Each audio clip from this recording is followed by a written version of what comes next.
കീടനാശിനി അടിച്ചല്ലോ. കീടനാശിനിയോ? ബ്രാൻഡഡ് ഐറ്റമാണ്. ബ്രാൻഡ്.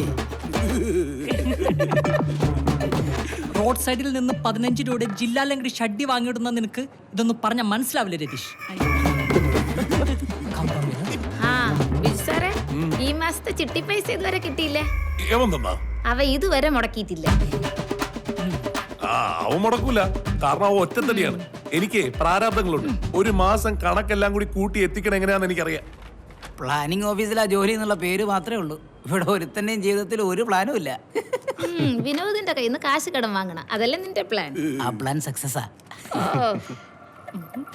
എന്റെ ജീവിതത്തിൽ ഒരു പ്ലാനേ ഉള്ളൂ. ആ പ്ലാൻ എന്തായാലും ഇവിടെ സാങ്ഷൻ ആണെന്ന് വിചാരിക്കണ്ട. മാറില്ലേ എനിക്ക് കിട്ടുള്ളൂ. സാറേ ചായ. അമലേ, നമ്മുടെ വിനോദിനോട് ഒന്നും ഇങ്ങോട്ട് വരാൻ പറ. സാറേ ചായ. ഇങ്ങേരു ഡ്യൂട്ടിയിലാണല്ലോ. സാറേ ചായ.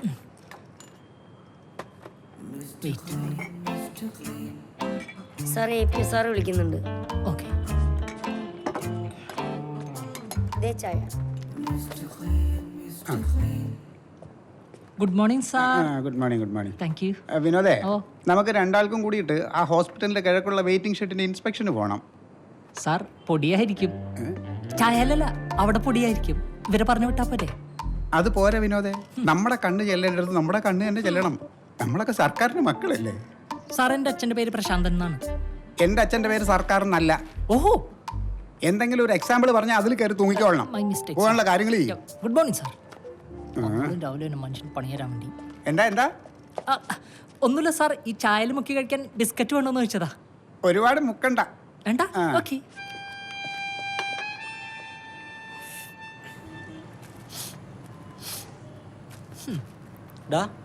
നിന്റെ ചേട്ടന്റെ റീൽ വന്നിട്ടുണ്ടല്ലോ, കണ്ടില്ലേ? ദൈവമേ, ലൈക്ക് അടിക്കട്ടെ. നീ മാറ്റിയ ഫോൺ. ദുബായിൽ മര്യാദക്ക് AC മെക്കാനിക്കിന്റെ ജോലി ചെയ്തിരുന്ന ആളാണ്. റീലായിട്ട് ഇപ്പൊ ഇറങ്ങിയൊക്കെയാണ്. ഫോണിലെന്ന് തിരിച്ച് വൈറലാവാൻ ഒരു യോഗം വേണേ, അതില്ല അയാൾക്ക്.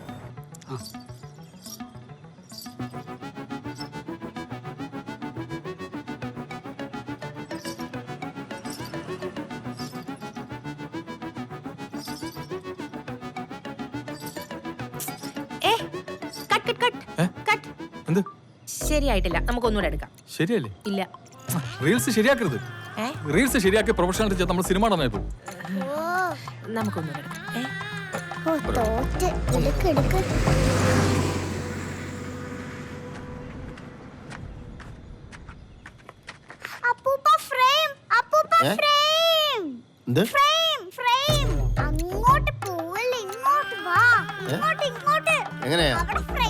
ഇങ്ങനെയാണോ ഉള്ള പണിയും കളഞ്ഞേച്ച് നടക്കുക, ബാക്കിയുള്ളവന്റെ വഴി മുടക്കാനായിട്ട്. വച്ചേ ഇവൻ എന്തോ കാണിക്കുന്നേ? എന്തോ ഇത് ക്യാമറയോ? തലയിലൊരു തിരികെയും അരയിലൊരു പട്ടുകോണാനും ചുറ്റി ഇരിക്കുക. എന്നാ പിന്നെ ശരിയാക്കിട്ട് നിർത്തണോളൂ. അപ്പൊ ഇത് മതി, പിന്നെ എടുക്കാം. ശരിയായിട്ടില്ലെന്ന് ഞാൻ റൂമിൽ കാണും, അവിടെ വെച്ചാ മക്കളെ വിളി. ഇവിടെ നിന്ന് അവൻ ശരിയാക്കും.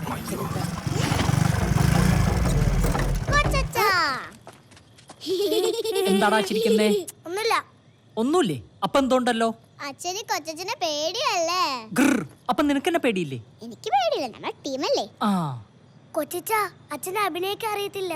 ആ സത്യം നിനക്ക് മനസ്സിലായി, എന്നിട്ട് അയാൾക്ക് മനസ്സിലായിട്ടില്ല. ഇന്നെന്താ കൊണ്ടുവന്നേക്കുന്നേ? ഇന്നൊരു സ്പെഷ്യൽ സാധനമാണ്. വാ തരാം. എന്റെ നടു.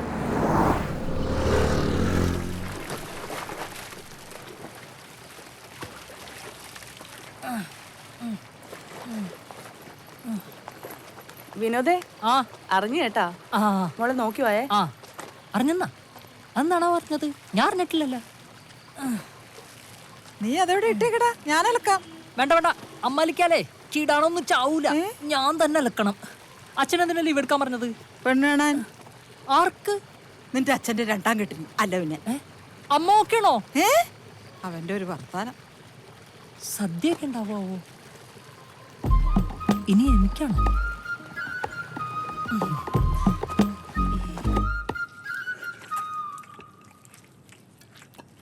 കേട്ടോടാ, ആ പെണ്ണിൻ്റെ അച്ഛൻ്റെ ഫോൺ വന്നിരുന്നു.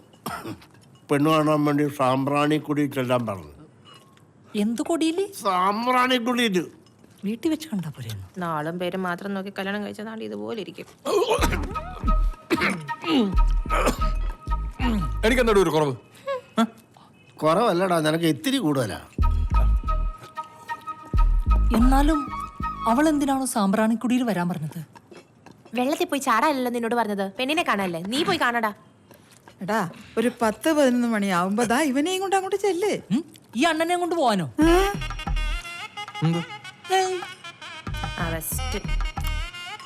അതെടി ചേട്ടാ, അവൻ്റെ കൂടെ എന്താ കുഴപ്പം? ഒരു കുഴപ്പമില്ല. നിന്റെ അച്ഛൻ എന്നെ പെണ്ണ് കാണാൻ വന്ന് അച്ഛന്റെ ചേട്ടനെയും കൊണ്ടാ. കണ്ടപ്പോ തന്നെ എന്നെ കെട്ടിക്കോളാൻ പറഞ്ഞു. കേൾക്കാം അങ്ങോട്ട്. അങ്ങേർക്ക് ഇത്രയും വൈരാഗ്യമുണ്ടെന്ന് എനിക്ക് ഇപ്പോഴാണ് മനസ്സിലായത്. അച്ഛാ, എന്താ വല്യച്ഛന്റെ മരണം ഒരു സ്വാഭാവിക മരണം തന്നെയാണോ? I have some doubts, tell me.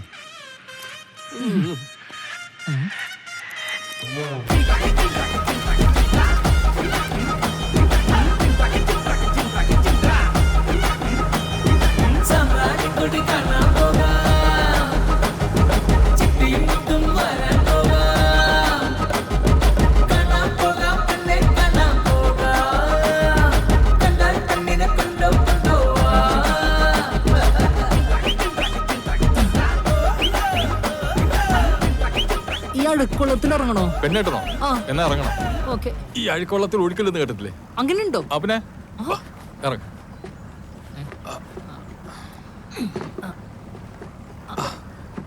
എന്താ? അല്ല, അവിടെ വരെ ലിഫ്റ്റ്. എനിക്ക് ലിഫ്റ്റ് തന്നാലെന്താ? തോർത്തെടുത്ത് ഇറങ്ങിയാ മതിയായിരുന്നു. ഇവിടെ മനുഷ്യൻ നിക്കറിടാത്തതിന്റെ ടെൻഷനിലേക്കാ. അപ്പോഴാണ് അവന്റെ തോർത്തു. നിന്റെ പെണ്ണ് കാണാൻ നടുകായൽ വെച്ചാണെങ്കിൽ നിന്റെ ഫസ്റ്റ് നൈറ്റ് നടക്കടൽ വെച്ച് ആവോടെ. അണ്ണ, ഇതിനാണ് ഡെസ്റ്റിനേഷൻ പെണ്ണ് കാണൽ എന്ന് പറയുന്നത്. എന്തോ ഡെസ്റ്റിനേഷൻ പെണ്ണ് കാണൽ? അതെങ്ങനെയാണ്? തന്തവൈപിള്ളേരൊക്കെ പിടിച്ച് വെള്ളത്തിലിറക്കി എന്നെ പറഞ്ഞാൽ മതിയല്ലോ. നീ അവളെ വിളി. ഹായ് രജിത.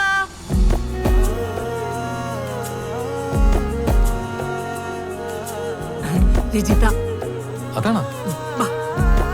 കൊള്ളാലേ.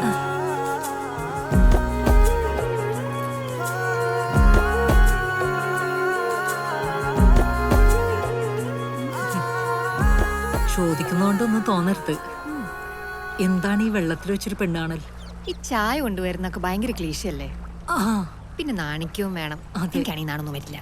എനിക്കങ്ങനെ നാണമൊന്നുമില്ല. ഐ മീൻ ജനറലി ഞാനും അങ്ങനെ നാണിച്ചിരിക്കണ ഒരാളൊന്നുമല്ല. എനിക്ക് നാണം വരുന്നു. രജിത ഒരു ദിവസം എത്ര നേരം കുളിക്കും പറയൂ? ഞാനൊരു 2 നേരം കുളിക്കും. ചില ദിവസങ്ങളിൽ 3 നേരം കുളിക്കും. അതേ ദിവസം? അല്ല, ഈ മരണത്തിനൊക്കെ പോയി കുളിക്കേണ്ട അമ്മ വീട്ടിൽ കയറ്റില്ല. അത് നല്ലതാ, അത് നല്ലതാ. അതെ, പ്ലാനിങ് ഓഫീസിലല്ലേ? അതെ. അവിടെ എന്താ പ്ലാൻ ചെയ്യണേ? അവിടെ ആക്ച്വലി ഞങ്ങൾ ഇന്നലെ ടൂർ പ്ലാൻ ചെയ്തിരുന്നു. പിന്നെ സാറിന്റെ ബർത്ത്ഡേ പാർട്ടി. പിന്നെ അതല്ല, ഗവൺമെന്റ് ഓഫീസിലെ വർക്ക് ചെയ്യണമെന്നറിയാം, പക്ഷെ എന്താ ജോലി എന്നറിയില്ല. നഗരാസൂത്രണം. അത് പറയാൻ തന്നെ ഞങ്ങളുടെ ഓഫീസിൽ 3 ദിവസം എടുക്കും. അതിന് അപേക്ഷയും കൊടുക്കണം. ഏത് കോളേജിലാ? ഞാൻ എയറോ ഏവിയേഷൻ മാവേലിക്കര. ഓ, അത് തുടങ്ങിയിട്ട് എത്ര വർഷമായി കാണും? അതൊരു 10-30 വർഷമായി കാണും. ഓ, 30 വർഷം. അതെ. എന്നെ ഇഷ്ടായോ? എന്താ, ഇഷ്ടപ്പെട്ടില്ലേ? അല്ല, പിന്നെ ഒരു മീൻ കുത്തിയിട്ട് പോയി കള്ളൻ, വിത്തൗട്ട് മൈ പെർമിഷൻ. എനിക്കിഷ്ടമില്ല. എന്നെ ഇഷ്ടമില്ല. അതെനിക്കൊന്ന് ആലോചിക്കണം.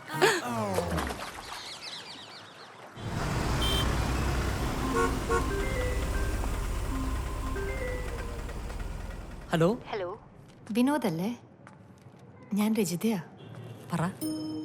ഇന്നലെ ചോദിച്ച 2ാമത്തെ ഉത്തരം. ഞാൻ ആദ്യം ഇച്ചിരി ചാടിയിട്ടതാ തോന്നി, പക്ഷേ എനിക്കിഷ്ടാട്ടോ. റിയലി? സത്യം. എന്നാ ഞാനൊരു സത്യം പറയട്ടെ. ഇന്നലെ സാമ്പ്രാണിക്കുടിയിലെ മീനുകൾ എന്റെ കാതിൽ മന്ത്രിച്ചു. എന്ത്? രജിതയ്ക്ക് എന്നെ ഇഷ്ടമാണെന്ന്. പോടുന്നു ചാടക്കാരി. എന്തോ? I love you. I love you too.